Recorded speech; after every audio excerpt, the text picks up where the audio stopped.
And he said, if you don't get on a stand, you're going to lose. You're going to jail. I said, I can't take the stand, man.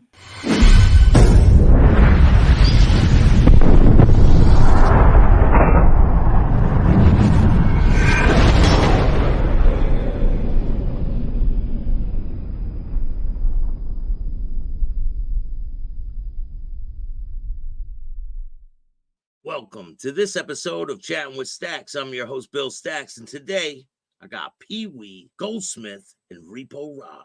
What's up, Repo? What's up, PeeWee? What's going on, man? What's going on? How are you guys? What's up, Rod? Good, man. Bringing old friends together. Yeah. We stay in touch all the time anyway. For the people out there that don't know who you are, you guys want to introduce yourself? We'll start with Repo. Repo Rod, he's former HA member. In the East Coast. Oh, yeah, on the East Coast. Yeah. And I'm PeeWee. I was a Hell's Angel in the West Coast. That's where I started off in San Francisco. Then I went to Las Vegas, and I started the Angels there. I originally started off in the Midwest in Minnesota, but that's another story in itself. When did you guys first meet? We met, where was that, Rod? It was, well, I seen Rod at events all the time, you know, like at Bears. He was the only one. I thought he was the only one that rode his bike to Bear's funeral, and it was snowing and everything, you know. I flew in from California. I literally rode all the way to Bear's funeral, all the way home. Yeah, that was crazy, man. And what was it, snowing then, right? Yeah. It was snowing. It was bad. It was bad out, man. It was bad out. Yeah, I remember that. I remember. Is there any events that you guys went to where things maybe transpired? Like, what was it like for you guys going to events that you guys were at the same events? Like lunatics. Right, Rod? Oh, well, yeah. The USA runs was always a little bit crazy here and there. It wasn't just having a good time. Yeah, it was, you know, it started, I think Staxx, when things started going bad is when, I think it starts going bad when people start like policing, you know, their own, because if that was the case, the club would have to shut down so many charters, your head would spin. But they started doing it like, you know, like they did with Rod's charter. Then they did it to Michigan. I watched this happening, and I just, those were the things that were turning my stomach, you know, the club feeding, like, hey, why aren't you guys taking care of your area? I'll give you an example, Michigan. Michigan was just like 6-7 guys in the whole state. And that state's pretty much all outlaws. They're all outlaws. And they're dominant. They're the dominant ones there. And it was their state, and they didn't like them being there. But the club is like, you guys better stand up and get out there and do your thing. But the only thing they were going to do, bro, is get killed. That was it. Yeah. They do you think that they set these guys up for failure? Like in Rod's situation, he's down there in Philadelphia. He really doesn't have a lot of backing from the other charters, right? Right. No, none of the other charters will back you on anything. Right, Rod? Right. I got to say this. The East Coast is a different beast than the West Coast, because had the situations I was dealing with been on the West Coast, I think it would have been a whole lot different. A whole lot. Well, I say there was a lot of times, too, that I was at events, Staxx, where I wouldn't let shit go down. You know what I mean? I don't care, you know? What's wrong is wrong. What's right is right. And, you know, these guys would always walk by me, which really pissed me off, and say, hey, PeeWee, come on, man, you're always up for a fight, because everybody knows I like to fight. And I'd say, I don't fight. I'm not into fighting with my brothers, you know? Yep. It just wasn't my thing. If a brother disrespect me, like if you and me, Staxx, were blood brothers, we get in arguments, we get in fights. You're still my brother. I love you. You know what I mean? It's not a hate thing. We're brothers, bro. We are brothers. So when I see a group that I'm in walking over to another portion of the group that we're all in and circling them and, you know, telling them, hey, you better do this, you better do that, I just shook my head and remember we were in Branson, Missouri on a USA run, and when they walked over, they all went over to confront Michigan. And I was talking to Fuzzy, and I said to Fuzzy, I said, man, you've been in this club a long time. Have you ever seen any shit like this? And he said, no, this is bad. That was, Yeah. And the same thing with Repo, too, man. That was horrible. That was horrible when I was in that room. You were I got up and walked out. What do you remember from your perspective on that day? Well, it was going along just like every other meeting goes, like the boring self, And then all of a sudden, like the atmosphere, the whole room changed, and I could see it was all bullshit, because the guys up front that were running it said, "Hey, did you guys bring your votes?" And Repo and all the guys were at the far end, like way to my far right. I mean, down the farthest. The whole room was filled with Hell's Angels from every charter on the East Coast. And he said, did you guys bring your votes in? And I was just sitting there, Staxx, and I was kind of looking out like this for a crowd looking at them. And I could see guys' faces doing this. Like, votes? What votes? Like, nobody knew what was going on. And I was like, what the hell is happening here? And 3 charters stand up and said, we brought ours. Just 3 out of what? 3. Yeah. That's it. Out of what? 3. 40, 50 charters? Yep. So they stood up and they said, we vote whatever it was, yes, for them to go, yes. And I still didn't know what they were talking about. And then one of those guys stood up and said, these are the votes to throw Philly out. And I'm like, throw them out for what? I didn't get it. And then, they stood up when the three charters had said, yes, out. The rest didn't even vote on it. And even Repo will tell you that with just that, they would have to say, technically, take it back to your charters on the next OM and bring your votes in. That's the way it should have been done. But they said, we're just going to go with these 3 then. And then when they stood up, they said, hey, you guys take your shit off. Yeah. People said, fuck you, come and get them. So even if Repo would have said, all right, and took his jacket off and gave it up, would he still have the same outcome that happened? Yeah, I think he would have. Oh, yeah. I seen it. I could feel it in the room, Staxx. I could feel it. And that was another one. As they walked past me, they said, come on, PeeWee, you're always up for a good fight. Swear to God, said it again. And I looked at him, I said, nah, not this time, man. I said, this is fucked up. And I had a new guy with me. He was only in the club 6 months. Yeah. A tattoo artist. And he's sitting there, and I said to him, see what's going on here? This is the beginning of the end of this club. This is the end of this brotherhood, man. They're feeding off each other like sharks. It was bad, bro. It was really bad. And when the fight started, these guys were holding their own with the guys from the table. Then everybody in the room got up and got involved and jumped on them, like 40 guys. So when that happened, I just stood up and I said, we're out of here. And they ran up, hey, wait. Ain't your guy a tattoo guy? We want him to black these tattoos out. I said, nah, fuck that, man. Yeah. They can throw out a whole charter, the whole charter. Yeah. Mm-hmm. But yet, I brought up at OM and on the West Coast a guy who I liked. I liked him very much. I thought he was a great brother. And I wrote a motion for everybody to take to their charters and vote on this guy, to vote him out of the club.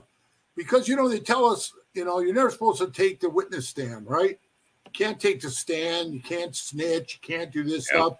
Well, that's fine. I'm good with all that. So I went to jail 2-3 times, not taking a stand where I could have walked. So you can't even defend yourself in court? No. There is no defending yourself. You just have to take whatever they give you. Staxx, I had this guy rip my shop off in Sturgis, the shop I had. He stole a bunch of shit from it. He got his ass kicked, and I got my stuff back. But then after they arrested me, I can't even make this up. They took all the parts I had hanging on my walls with my stickers on them, gave them back to the guy because he said they were his parts. Gave them back and made me pay him $10,000 restitution. And my lawyer says, you got to get on a stand. We got a credit card of yours that's in my name, shows that you bought all that stuff. And I said, I can't do it. And he said, if you don't get on a stand, you're going to lose. You're going to jail. I said, I can't take the stand, man. So I could not defend myself. So I went to jail. I got a felony. I had to pay him $10,000. So that's part of the rules. You can't go on the witness stand. No, not at all. Bro, ask Repo. We could get hit by a car, be laying in the road, get the car's license number, or even know the guy who ran you over. And you could say, hey, if you tell the cops, you're out. You're done. Yep. Now, what if you're in a car accident and you got to sue the insurance? Can you sue the other person's insurance or no? Well, with me, I had to use my insurance for the underinsured, you know what I mean, to pay for my bike and stuff. But the bad part is you're laying out in the road, you don't know what's even broke on you, and you can't, you know what I mean? You're gonna go to the hospital. You ain't suing anybody, but the club tells you, hey, you know what we'll do? We'll take care of it. The old school way. The old school way's gone, bro. Yep. You know, when you are knocking on people's door today, you're going to jail, prison. You're going to prison. Right on the phone and Yep. So what are you going to get out of the guy, Staxx? You're going to go to his house and say, hey, you know, you broke my back. What are you going to get? His car? His house? He ain't going to get it. He's going to call the cops. So you've dealt with that too, Repo, right? Where you can't do anything. You're stuck in a position. Same thing in my case. You know, we knew it was a Philadelphia member that dropped his case on me. And there was a co-defendant in the case from another 1% club in Philadelphia. And he took the stand and testified, and he sat right there and told the whole court and pointed at me. That's not the white man that was with me that day, and said who it was. And it was a former Philadelphia member who up and cowardly quit. But I couldn't take the stand. I took the fifth. They originally offered me 9 to 20 years in a plea deal. And I wound up with 5 to 10 on that because I did not take the stand. And you could not take the stand. That was part of the rules that you were living by. Yeah. And me. And you. But I think I think that's changed, bro. Right, Rod? I think that's changed. I think those guys can get on the stand. It appears to have changed because there's cases out there now where angels have testified. And I don't know whether because I'm not there, but as far as I know, it depends also on who you are. Right. Going back, like I was telling Rod, going back to that guy I wrote the motion on, I told you I liked him. He was a good guy. I loved him as a brother. And he was a straight up gangster, you know what I mean? Yeah. Took care of you know what I mean? He was out there blasting away, taking care of business. He was a good Hell's Angel that way. But where he messed up is he got on a stand, and I already left the courtroom. I was there to support him. And I spent the whole week there during the trial. And right at the end, I knew he was winning. I said, I'm going to take off. I'm going to Sturgis. I got to work on the shop, do a bunch of repairs. And I said, I'm going to head out. He's already won this case. And I said, okay. And I left. And one of the members calls me and goes, hey, you're not going to believe it. He took the stand. I said, why did he take the stand? And he said, well, he did. And he said, they showed a picture of you, me. And they said, who is this? And he says, oh, that's PeeWee. And he goes, you mean Charles Goldsmith? And he goes, yeah. And he goes, who is he, you guys up there? And this is his exact words. PeeWee's the guy we all check in with. He's the shot caller up there. And I'm hearing this, and I'm like, what? And he goes, yeah. He said that you're the guy that everybody checks in with, you know, and I'm the guy who, like, you know, runs everything. So why we're in this trial that we're in was for 5 outlaws getting shot in Custard Park. Did I send them out there? Because I'm the shot caller. You know what I mean? Basically, he's pointing the finger at you. Right. And then I had an old tattoo on the back of my arm where you know, it was all outlaws must die. But when we were going through a truce thing with those guys, they said no more of those tattoos and stuff. So I covered it up. But the time of the photo, it was still on the back of my arm. And they pointed it out to him. What does this mean? And he read it out loud in courtroom. I was just like, man, this is crazy. And like I said again for the 100th time, I did not hate the guy. I loved him. But he was originally from Canada, and he only got into this country because he was with some chick, but his visa ran out, whatever it was, and they deported him back to Canada. But Canada took him. And I was telling Canada, what, you know, hey, I'm not saying throw him out because he's a piece of shit, but he did break a rule. And that's why I say, man, I don't believe none of the rules, none of the bullshit. They don't have any rules to live by. They got no code of honor. They don't have. No. They're going to. That's why they lost the respect. Right, Rod? Make it up as you go.